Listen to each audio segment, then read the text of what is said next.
Good morning and welcome to the Tech Stage. This session is all about getting inside the mind of the digital consumer. And with us to talk about this, we have Rabia Yasmin from Euromonitor, Mario Fagahi from TikTok, and Brent Roberts from Amadeus. And without further ado, I'm going to ask each of them, starting with Rabia, to just take a minute to tell us about themselves and one big topic they want to talk about this morning. Rabia. Hello, good morning, everyone. So my name is Rabia Yasmin, and I'm a senior consultant at Euromonitor International. We are a market research firm. We do consulting as well. I specialize in digital commerce strategy. And for today, I would say we know digital has been transforming travel. But now we really need to say where in the spectrum the industry is going. It's more, the channel is ahead in terms of it's more than an emerging stage.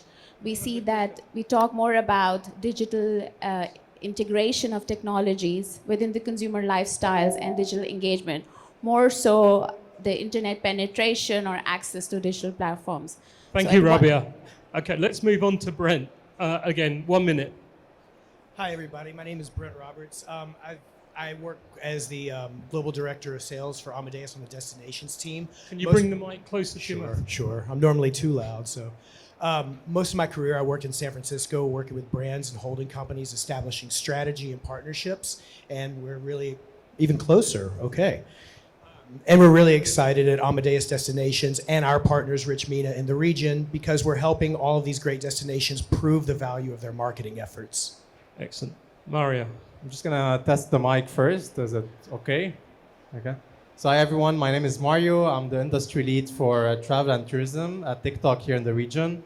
Obviously, we're going to talk a lot about the digital consumer today. I want to focus a bit more on the how, as in knowing everything around the digital consumer.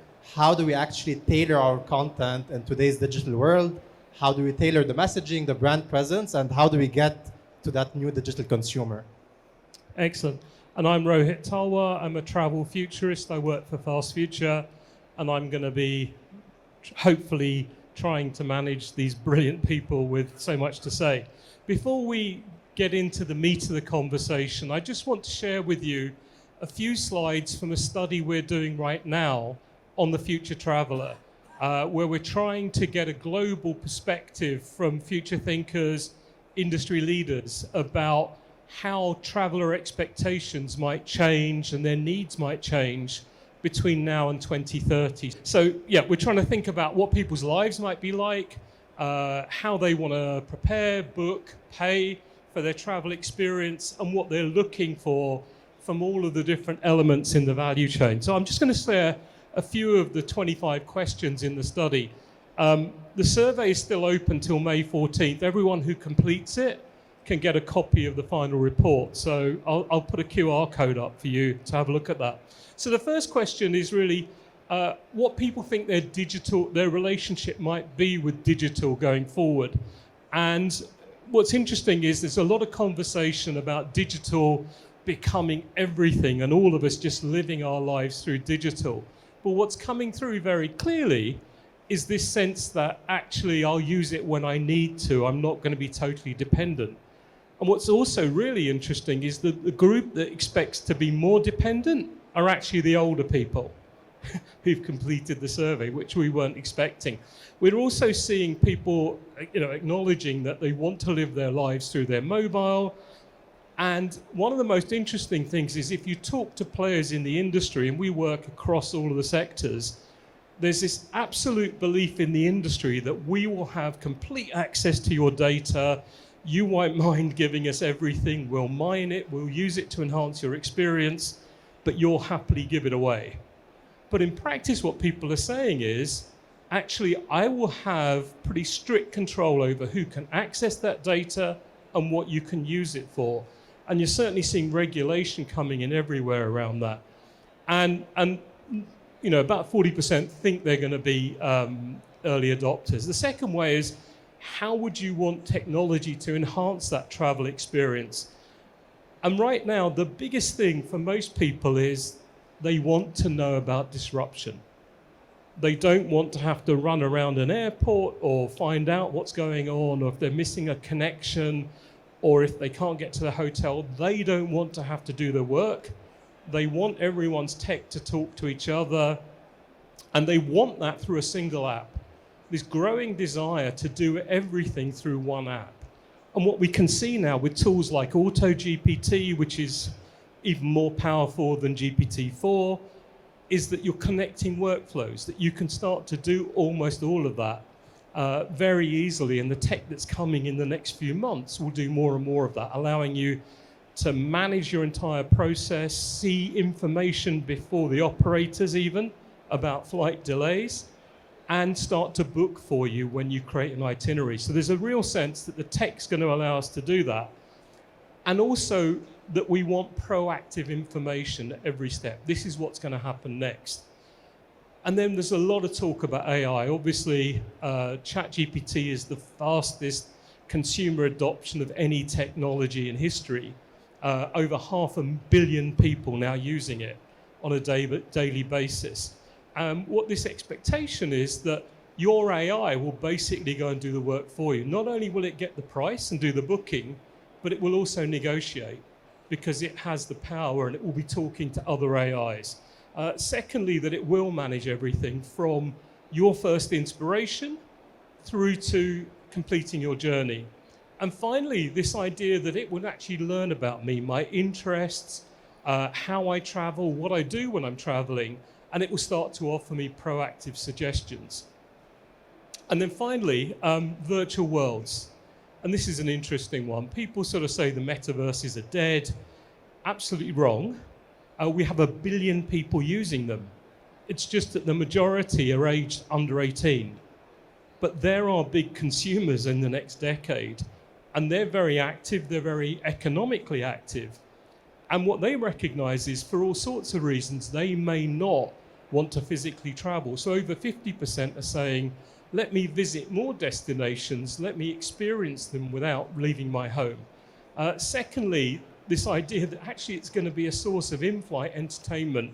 And thirdly, that I'll actually be able to see the cabin and work out how close my seat is to the toilet, how much legroom I have depending on where I sit, and people really wanting to have that experience. So these are just a few of the stats. As I say, if you want to take part in the survey, and the stats are changing all the time because it's still running, but just take a picture of the screen, either go to that link or to that QR code and take part. And if you take part and you leave your email, then you'll get a copy of the results and the final report. So with that, let's move on now. And I'm going to ask Rabia to start us off. Can we take that slide down, please? Just blank the screen. To start us off by talking about the digital consumer and the kind of platforms they're going to want to interact with. So as Rohit was discussing about the consumer journey, I would say the actual journey starts way ahead than the trip. And normally we would like to plan it around before a trip period, during the trip, and after the trip. The role of digital platforms is expanding now across this whole value chain, as I must say, with various points of interactions where the consumer is interacting with the service provider, or he may be interacting with the technology itself. So if you look at the breadth and the depth of how technology can affect the decision-making of the consumer itself, not only decision-making, inspiring, motivating them, and even enabling them or facilitating them towards a particular action that the consumer would end up taking. The ecosystem within the digital platforms is growing rapidly, ranging from search engines or other directories, including social media and AI, as we were talking about, which are helping in planning for the consumer. And the lines are really blurring from where the consumer is actually getting that inspiration. So if we look at some of the stats, 53% of the digital consumers, according to our research, they use search engines. And this is followed by other platforms such as online travel agency websites or travel providers being 34%, and 32% also use social media.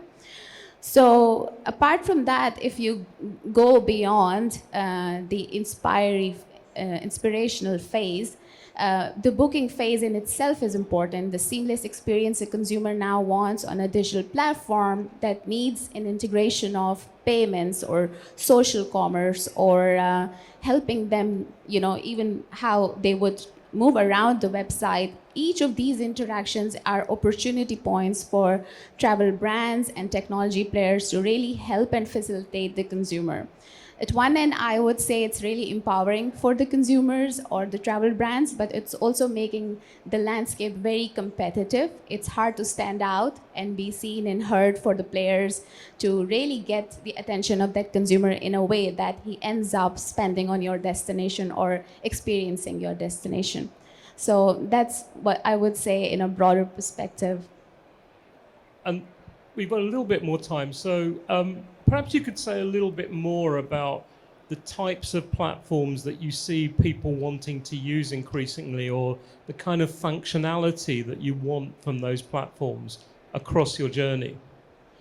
Yeah, so I would say that while digital is increasing its penetration in the psychology of the consumer, our data shows that in-person sharing of experiences from friends and family still makes a huge impact on the inspiration or letting a consumer, plan their trip. So as some of the figures that I previously quoted, 34% of the consumers are now using social media to inspire their decision making. We also see that this correlation of friends and family and social media is also interesting. It's more kind of impactful when a family member posts their experience regarding a travel trip on a social media platform rather than a social media influencer. So the element of trust is really there, where people want to feel comfortable in the destination they want to go in. I think another key stakeholder is governments. Previously, we were not looking a more so active role. A lot of activity was being done by marketing campaigns and OTAs and airlines themselves. But now destination planning in itself is a huge, I would say, job within the government space, where you actually need to understand who's your consumer, what do they want from your destination, and how you can impact their decision making so they end up at your destination. Not only end up, but enjoy your destination. Excellent. I'm going to ask Brent and Mario to just give us a minute of your thoughts on this issue, and then we'll come on and talk in more detail about your topics. Brent, perhaps you can start. This is an easy one because I very much agree. I think destinations have to embrace new technology and new platforms. We're very media agnostic. We want to follow the traveler throughout their entire day and throughout their entire web journey. So make sure that you are testing, learning, embracing these new technologies and platforms across your overall mix. Two things that are really important and I think humbling for us. She mentioned how much clutter there is. It is hard to break through the noise. There's so many people advertising. You have to make sure that your message is on point and connecting to your actual audience to break through some of that. And sorry, the most humbling thing, in 20 years of advertising, we can never forget in digital media that a family member or trusted friend is still the most likely thing to influence your choice. So Mario, we talked a lot about social. Perhaps you could take us on now and tell us more about how people are using social and TikTok to engage and what brands are doing with it. Sure. So first of all, just a very quick clarification. TikTok is an entertainment channel, so we don't consider ourselves to be a social platform, meaning you come to TikTok to watch content that you like, not to follow the people that you want to follow, independent where it's sourced from. And I think I agree the digital journey is changing a lot. There's a lot of positive, but we also need to be mindful of the fact that consumers today are just so overwhelmed. They're so distracted. Our attention spans at 8 seconds versus 12 seconds in the year 2000. It's only going downhill. We're so overwhelmed. We can all picture ourselves with the windows that we're trying to close. And that's a video that played prematurely. But then we're also very distracted and overwhelmed. We barely open and read 18% of the articles we open, right? So there's a lot of skepticism that is being built, and it's important to keep that angle in mind as well when we think of today's digital traveler and how we target them. And we'll get to that a bit later. Well, do you want to just carry on then and dive into the detail? Sure. So should we move on to Yeah. digital? Yeah. Sure. So I think if you're wondering what today's digital content should be about, right, and you're a bit lost in how to keep up with today's digital consumer, there's a couple of tips that I want to share with you, but I'm just going to play one video first, and I hope this video is going to be pretty self-explanatory, and then I'll build on that.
Okay, so that's some inspiration for the summer as well for many of you.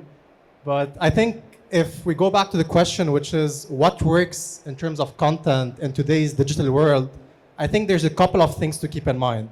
One, for your content to succeed, it needs to be mobile first.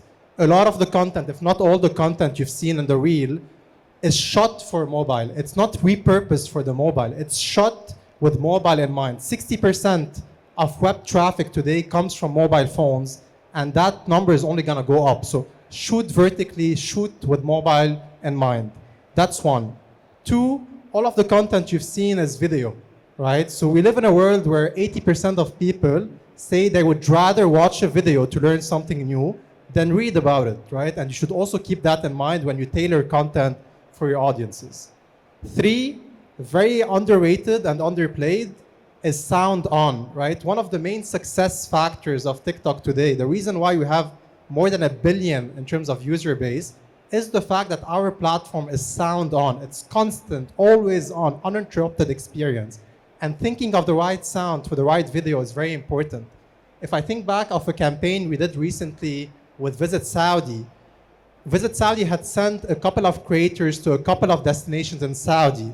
The footage was great, the creators were great, but it's only when we curated a sound together, which goes like, meet me in Saudi, and then there's a melody, that the campaign actually went viral. People want a sound that they can relate to and think of sound as the glue that puts everything together, at least on TikTok and similar platforms. So one is mobile first, two is video first, three is sound on, and four, and the most important factor is to be real as well, real and authentic, right? You can be doing the first three, but if it's perceived as an ad, it won't work. A third of the MENA population are blocking digital ads.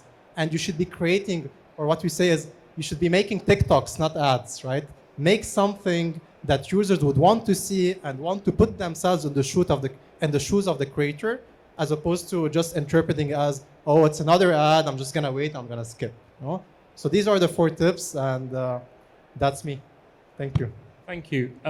Rabia, Brent, do you want to just take a minute to add a little bit more to that around what you're learning and what you're seeing around how people are engaging with content and what it takes to get them to stay there? Yeah, so one thing that I would like to comment on the importance of mobile. During 2022, nearly 31 billion US dollar of travel e-commerce was conducted in Middle East and Africa. And 23% of that was mobile, which would, of course, continue to grow. And another important point that Mario mentioned is the importance of being authentic. Now we have the new generation, which certainly blocks the ads, and you need to be authentic, because if you're not able to build that connection, as we spoke about trust and being authentic, it will just add more clutter to the noise. Brent. Yes. what I was thinking about when they were talking about this was the fact that one of the best things that digital has to offer for our destinations and advertisers is they will tell you what they want with the sound on, what makes it go viral, what do they engage in. If you listen to your travelers and audiences, they'll answer your questions for you about what works and what to do more of. Yeah, and I would just add to that one of the things that's coming through in this survey is that only 7% say that destination marketing as a pure advertising works for them. What they're looking for is engaging content, something that actually tells them something, that gives them a sense of the experience, rather than just putting ads on screens or whatever. And we're all seeing a lot of that right now. Okay, let's move on now. We started to talk about destinations. So Brent, do you want to just talk about the role of destination marketing and how we create lifetime value for a destination in this world where we have an increasingly digital consumer? Yeah, absolutely. I think this is the first two are very good segues and all this blends together. We've talked about the increase of AI use, the importance of entertainment channels like TikTok and mobile, and this all comes back to the foundations that brands and destinations really have to build their brands. Be genuine to yourself. What is unique? What do you have to offer that people engage with? And connect around that. Once you know what your voice is, then you can find out who your audience is and find out what they're interested in. Adventure, nature, heritage and culture, luxury travel, whatever it is. And then listen to what they want and build your marketing strategies around that. Make sure that you're not thinking of marketing in silos. Make sure you have a plan for video first, for an always-on branding campaign, for huge events that come around like F1 around here. And then once you have these strategies, make sure that you're connecting with different segments of your audiences. Create content that speaks to each segment individually. Don't look at it as a silo and make sure it's always working together.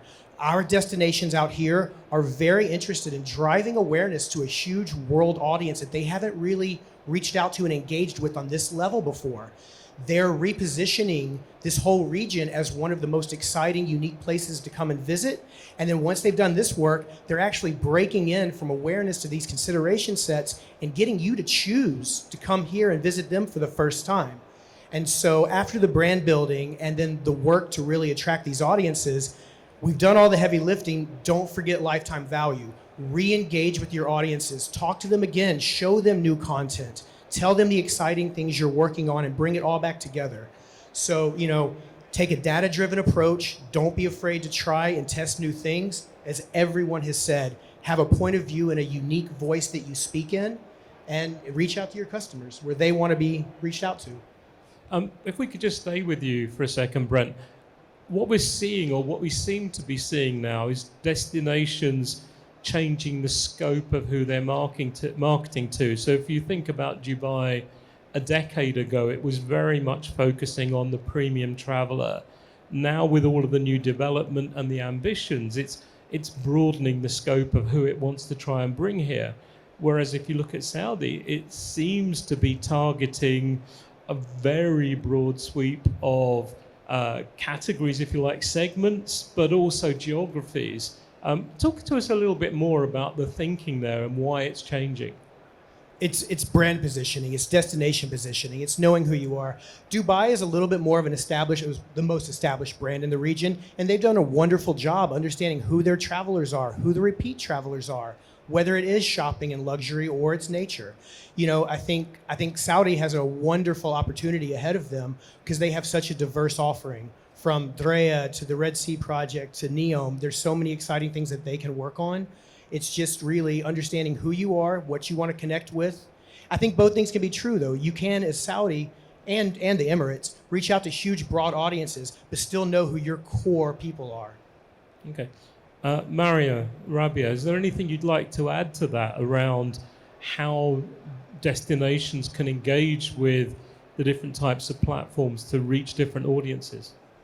Sure. I think a lot of the things you mentioned, Brent, resonate a lot. I think it's definitely time for brands and for destinations to change the way they are going after the customer and the end user, right? You should be part of the journey. You shouldn't come in to interrupt the journey or add a layer of complexity, meaning having an organic, always-on page jumping on trends, being yourself as a brand, letting go of that whole brand versus consumer is where you should be focusing on. Use the community, get creators to represent you, leverage the actual users to join challenges around your brand. And this is how you get into today's digital mindset and today's digital consumer. Right. I think one thing that really resonated with me is focusing on the power of individual consumer and really understanding what each of them wants. We are living in a very exciting time to say, or like good times, where the consumer is readily comfortable in sharing their personal preferences with the companies if it helps them get a personalized experience. So really using that data to what Mario said, that you need to focus on thinking of things in terms of co-creating the experience with the consumer rather than doing a push strategy. So really co-creating, whether it's an online experience where the consumer is sharing their experience regarding travel, or be it the real experience while they are at the destination. Excellent. And I would just add that the metaverses are, again, a very good example of how destinations are starting to see the power of these to reach younger generations. Those generations are starting to use virtual reality headsets. They already have vibrations in the handsets that they play games with. Their expectation is that the technology will move to the next level, and the people trying to reach them will move to the next level.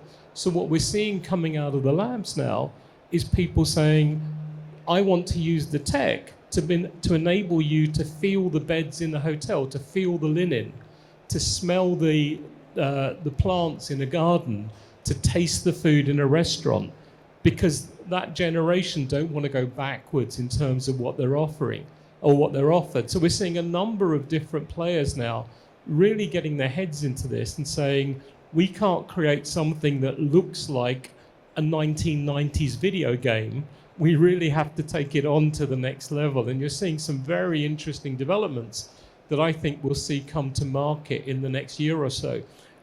So let's move on then to talk about the different generations. Everyone's obsessed with Generation Z or Z, depending on whether you pronounce it right or wrong.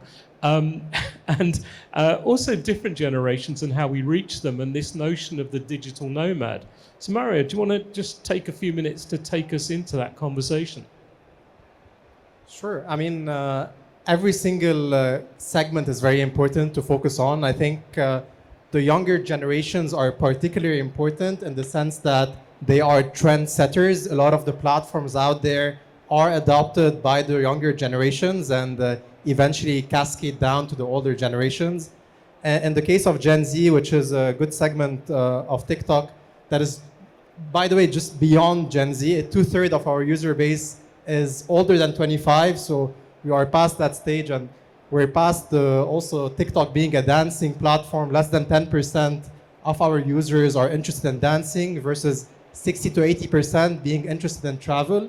So just wanted to take this opportunity to rule these misconceptions out. But back to Gen Z, I think especially on TikTok, they were key in defining a lot of the habits and the way people use our platform. For instance, they consume content, they create content, but they also search for content on TikTok. And I had a video on this, but TikTok is more and more used to search for travel content. If you go and write where to eat Dubai now on TikTok, you can, within the span of 60 seconds, watch 6-7 videos, one about the Chinatown in Dubai Mall, another about a restaurant review, a third about top places to eat in. And within 60 seconds only, you can mirror, if not exceed the experience of tens and tens of minutes if it's spent on regular channels out there. And this is just one of the many things where Gen Z or the younger generations paved the way for older generations to adopt these habits. Is the video available? I don't think it's working. I really wish it was, but... Guys, can you give us some sort of indication as to whether we can have the second video? I see one nodding head and 3 blank places. I don't think we have it. They informed me earlier, but as a homework, I would encourage each and every one of you to go on TikTok. First of all, if you don't have TikTok, you should install TikTok urgently. But if you have it, just go and search for where to eat Dubai and spend 60 seconds. That would be the equivalent of the video we were meant to show. So. Brent, so you were talking a bit about destination marketing. We started to get into segmentations. Take us a little bit further into the thinking about how you reach different generations and what kind of content, what kind of platforms, what kinds of ways of thinking do we need to get to different generations and the digital nomads of this world? Yeah, I think the first thing is to let them go where they want to go. And I had to laugh to myself because with TikTok, very much the Gen Zs teach the other people. I'm a Gen X, and one of my neighbor's teenage sons showed me how to use the platform correctly. So it does trickle down. But while Gen Z might have their preferences of being TikTok or other entertainment channels, other people want to explore editorial. My wife, God bless her, she still reads actual customer reviews when she's picking properties and locations. So the customer can go where they want. Different generations, they have different preferences. It's a big ecosystem, and work with them throughout it. Let them choose. Rabia. Yeah, so as we're talking about generations, I think the digital consumer of today is coming in all shapes, sizes, and forms, if I must put it in some sort of words. And Gen Z definitely gets a lot of attention, but Mario was talking about older generation and the trickle-down effect. I think each of these segments have a unique need, first of all, in relation to how they're interacting with the technology. And then in terms of how each of these actually influence each other's decision making, as we talked about reviews. If today you go and just sit with a Gen Z or a Gen Alpha and see how they interact with a particular technology, there's just so much to learn about things that you think you would have known, but you don't know about them. So that's just an indication of how strong the digital transformation is yet to come in the years. If you look at some of the data, the Gen Zers and millennials, they were nearly 47% of the global population. And in the future, Gen Alpha and Gen Z would be nearly like 50%. And in a few years, Gen Zers would be like aging between 19 to 28. So if you look at the economic power that this particular consumer segment would have in terms of them being the household heads and then influencing the decisions, there is a considerable effect that we need to understand how this particular segment, plans for their travel experiences. Where do they take input from, be it younger consumer segments within their households, Gen Alphas, or Xers or millennials as elder ones in their households. So yeah, definitely I would see there is a huge dynamism between the generations, and this would only be amplified as technology gets more integrated across platforms. In our briefing call, you also talked about the digital nomads and their needs and expectations, because they're living a very different kind of lifestyle. Do you want to talk a little bit about them and the way they plan and experience travel? Yeah, so if you look at a lot of trends are shaping lifestyles. The digital nomads are essentially embracing a totally different lifestyle as how we looked at the design of life with regards to our work, live, and play. And this particular segment, I think, is hugely dependent on technology in terms of they are building content online, be it travel-related or not.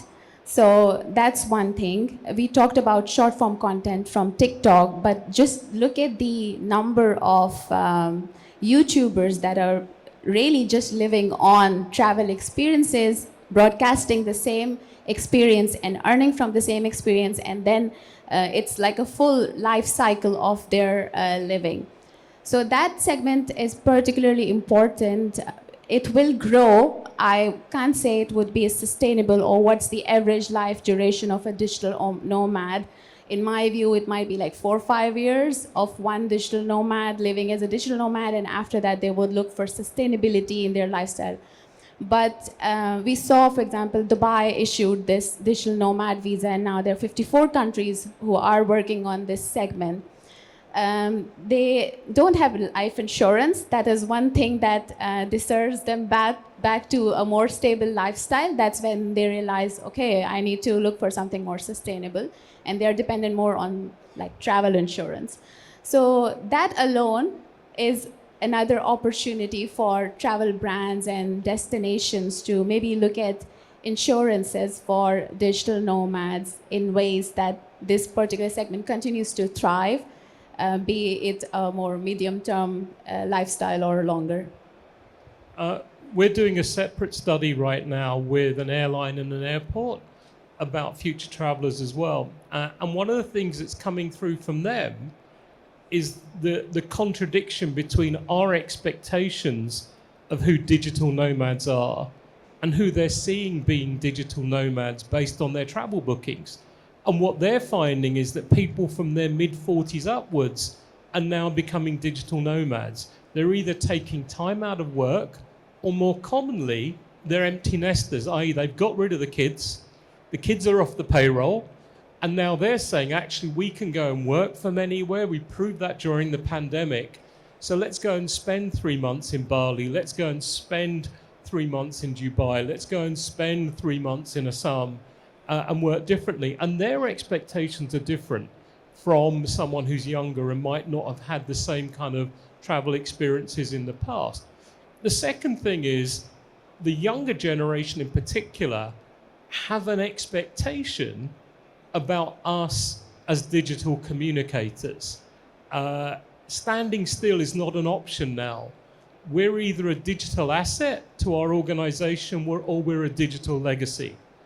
How many of you here have used one of the large language models, one of the generative AI models like ChatGPT or AutoGPT or Bard or one of those? Quick show of hands. How many have used one? So about 2/3. I would say if there's one thing that you do tonight, it is go and give yourself permission to sign up to one of these tools and try it. This is the most complex technology you've ever seen in terms of how the code works. And it is easy to use, i.e. it's designed around your oldest living relative being able to use it. It's a conversation. And what we're seeing is that generation now saying, actually, I can go from generating text to describe an experience, to capturing my image, to capturing my voice, to animating what's in the text, to turning that into a full motion, real video, and I can do that in half an hour, and I can automate that workflow. So what's your excuse? Why aren't you capturing this kind of thing? Why aren't you sending your people out to capture really cool stuff on a hand phone? It doesn't matter. Why aren't we encouraging our audiences to do this? And we all think, oh, we've got to spend loads of money, we've got to do all this stuff, we've got to hire an agency. Actually, people don't necessarily want that. You can have the superbly professional videos like Mario showed, but also TikTok is demonstrating to us that what people create as individuals is also incredible. One of the other things that we're seeing is younger generations in particular, and people up to their 40s, really pushing back now on sustainability and saying, we will no longer accept greenwashing. If you say that you're offsetting, we want to see where you're offsetting. If you say you're buying trees in the Amazon, well, trees in the Amazon are now emitting more carbon than they're absorbing. So where are the trees that you say you're putting the offset into? Where's the peat bog? Prove to me that you're doing that.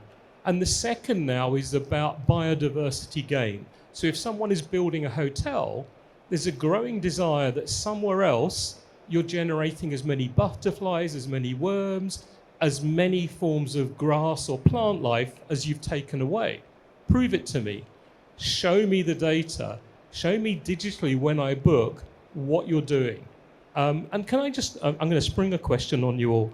Can I ask you to kind of give your own perspectives on sustainability and the role of these platforms in helping the digital consumer really get transparency on that? Who would like to start? I'll jump in on this one. So one of the things I am proud about with Amadeus is we are going to be a net zero company very soon. So coming from Europe, I'm based out of Munich. In Europe, sustainability is critical. All of our destinations in Europe, being the Nordics and then mainland Europe, it is an essential part of all campaigns to do carbon offsetting. But I do think there's still a gap because people want that. But we've been, to your exact point, we've been asked now, well, who are you using? Are they just planting forests? What is that? Can you actually verify and back this up? DZT is actually even invested down to the point that they want to not even charge us as an added value as a partner, but pay to have offsetting for the server power used for their campaigns. So it is a serious issue, but I do think there's a lot of work to be done on both sides. The carbon offsetting companies to explain and show the value of their product too, so we can all meet in the middle. Mario. I think it's definitely a very important topic to focus on, especially in the world of travel and tourism when there's a lot to be done on sustainability. And I think at least as a platform, we need to work hand in hand with every single travel and tourism player to actually promote that mindset of sustainability and to ensure that whatever efforts they are doing and towards that direction is actually promoted and is actually cascaded down to the community through our channels. But definitely it's super top of mind. I think it's just amazing how in the normal context of things, we just focus on digital in one particular aspect, maybe content or technology, but the way it knits together the different building blocks of the tomorrow's future in terms of balancing sustainability with footprint, your carbon footprint, and as well as the content that brings a carbon footprint as well. So we were talking about generations and authenticity. The more digital would need to be interwoven in all these experiences, it should build a larger story together in terms of sustainability. And travel, as we see as a sector where one sees it as a form of self-expression, you would see the traveler wants digital as an enabler, but also expressing themselves as someone who is doing that in a responsible and a sustainable way. So that's my take. And can I ask, how many of you are in the hotel sector or the event space? Quick show of hands. Okay. And how many of you are from the destination sector? Okay. So what we're seeing is more and more hotels, more and more destinations, more and more convention centers claiming their green credentials. On the other side, we're seeing associations, big event organizers, big corporations saying, we have sustainability targets, so show us your waste recycling. We want a video that follows the dustbins, the recycling bin, the food waste. We want to see where it goes all the way to its final point. And now they're sending people to hotels, to convention centers and saying, we're going to follow you. We're going to capture that whole thing. And when we're making a choice between 3 destinations or 3 convention centers, that video is going to be part of our evaluation because we have a net zero target and we want to make sure you're contributing to that. So we've got a few minutes left. Let's throw it open to the floor to see if you have any questions for the panel. And the lady here has a microphone. So please, hopefully we've stimulated some thoughts, some questions. Just raise your hand, be brave. You're amongst friends and competitors.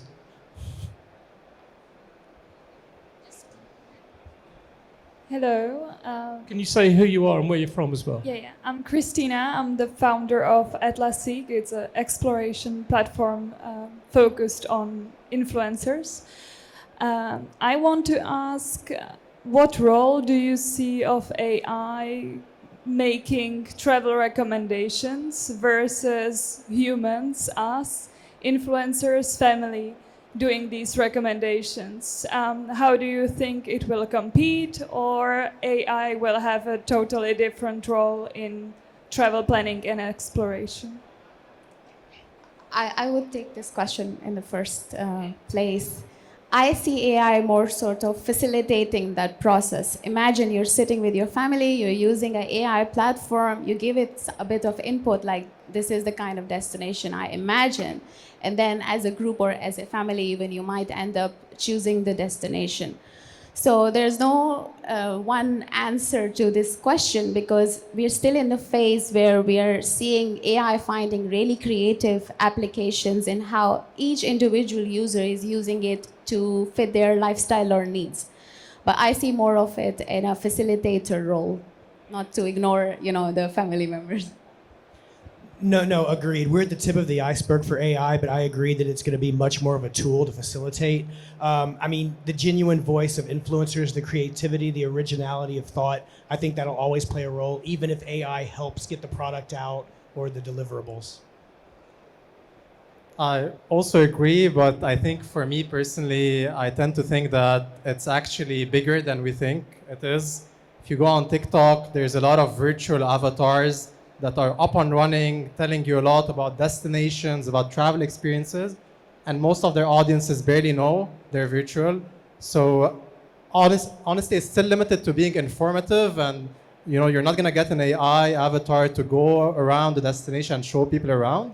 But there is an account, for example, called AI Explains AI, where there's literally an AI avatar telling you all about AI, right? And it's composed with Synthesia. It's written by ChatGPT. So we're getting there, and it's important to keep that in mind. However, the human element will always remain very, very important, especially to showcase people around and for people to put themselves in the shoes of whoever is visiting. I think we have to understand where AI is today and how fast it's moving. Today, AI is about the equivalent of the automobile in 1890, when there was still someone walking in front of it with a red flag. We're right at the beginning. People thought we wouldn't get to what's called artificial general intelligence that's as smart as humans. They thought we wouldn't get there till 2040, 2050. Now the expectation in the AI community is we'll be there within 3 years.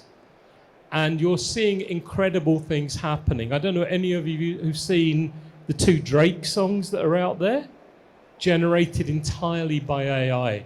I went to a play on Saturday that was created by AI, created by ChatGPT. The director asked it about 200 questions to get the script. It's a 45-minute play. It's average, but it was accurate. Well, it was specific down to telling the actors how to move on stage, what emotions to display, what their backstory was. And I think what I hear a lot of is very fact-free discussion about AI, and people saying, oh, it's just a bit of software.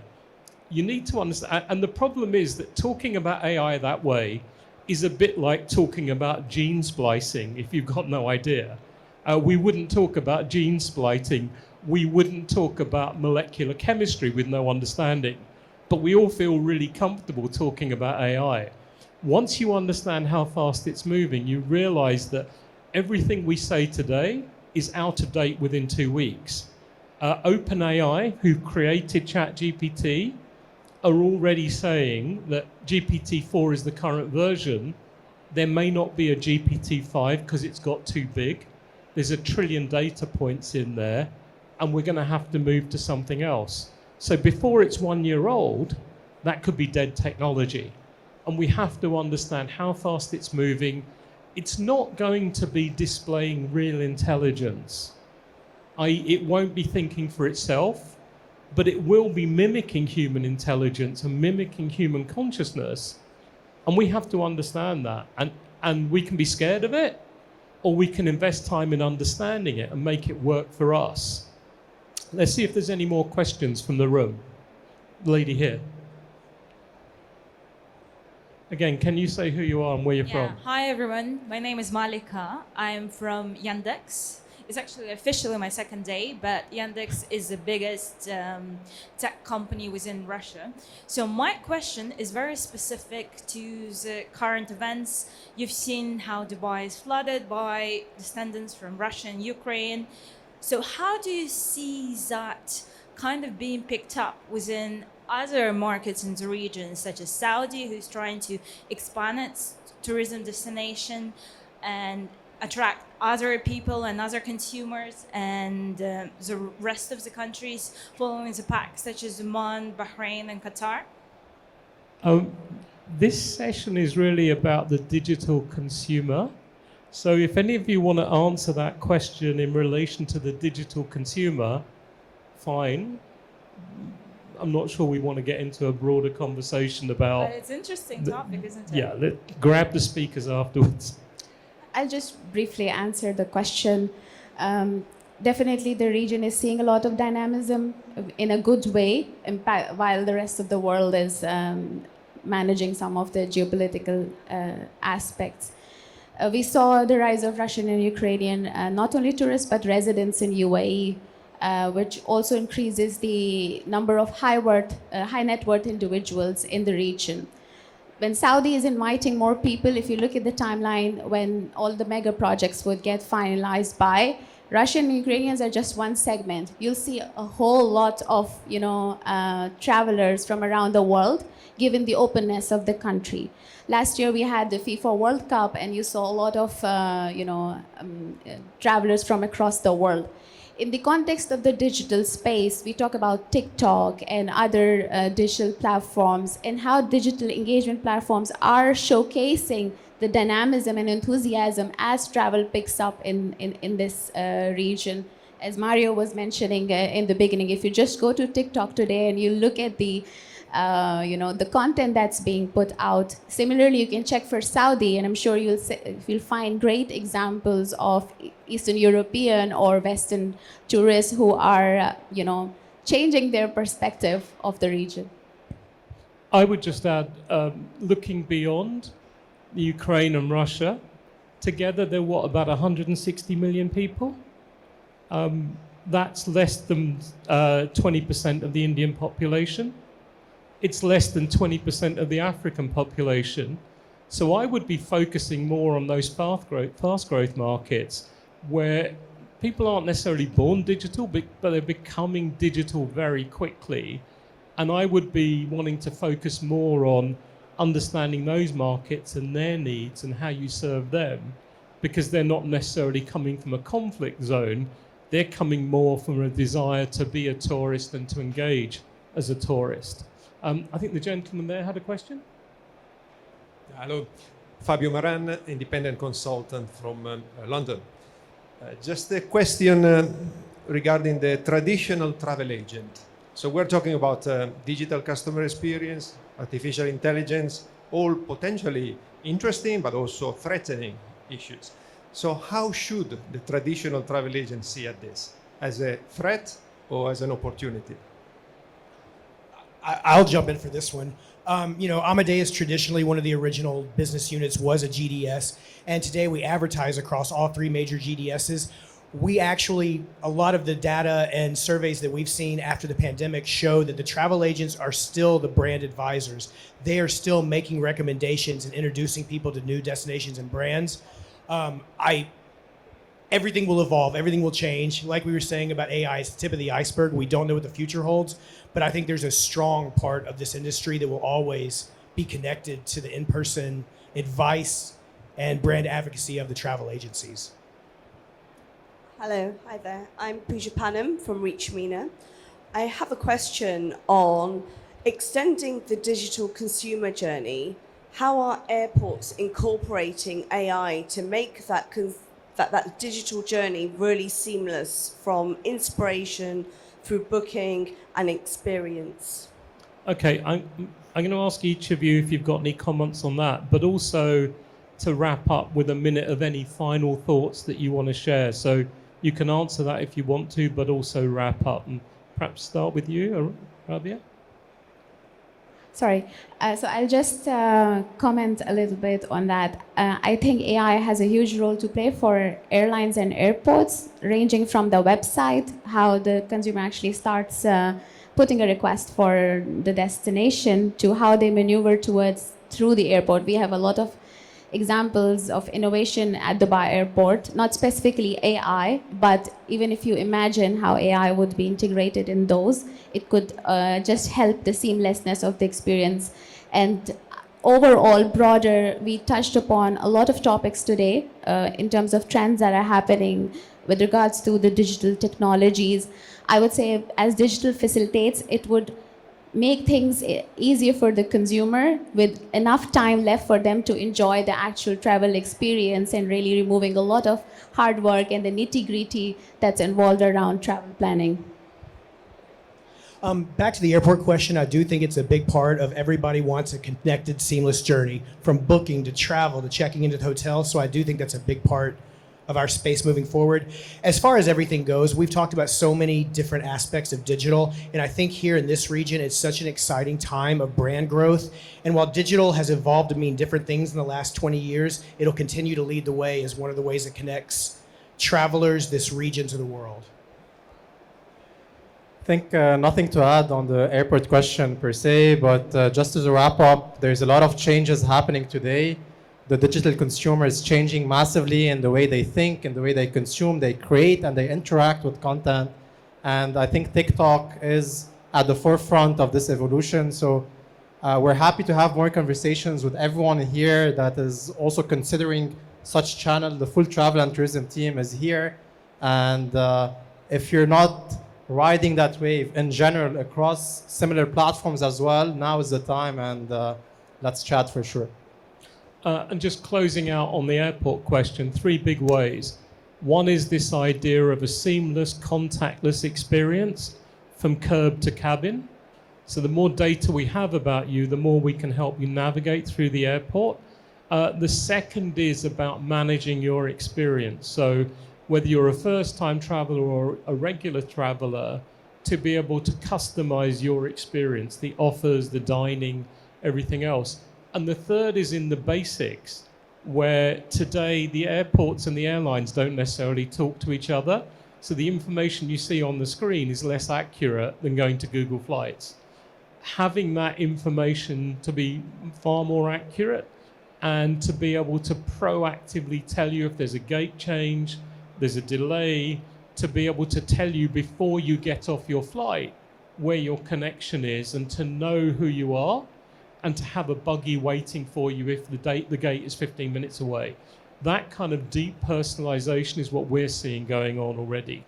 So thank you very much. Can we get that slide back up with the QR code for the survey? So just to say, if you want to take part, well, there's a bunch of offers at the show from all of the several of the different exhibitors and partners. And if we could get my final slide back up. Yeah, so if you want to take part in this survey on the future traveller and get the report afterwards, share your thoughts, then just take either the web link or the QR code. Love to see you get involved and love to get a truly global picture into that. So if I could ask you all to join with me and thank the panel for being so responsive to my bullying and giving short and really insightful answers. And I think we've got through a lot of different topics. So please, let's thank them.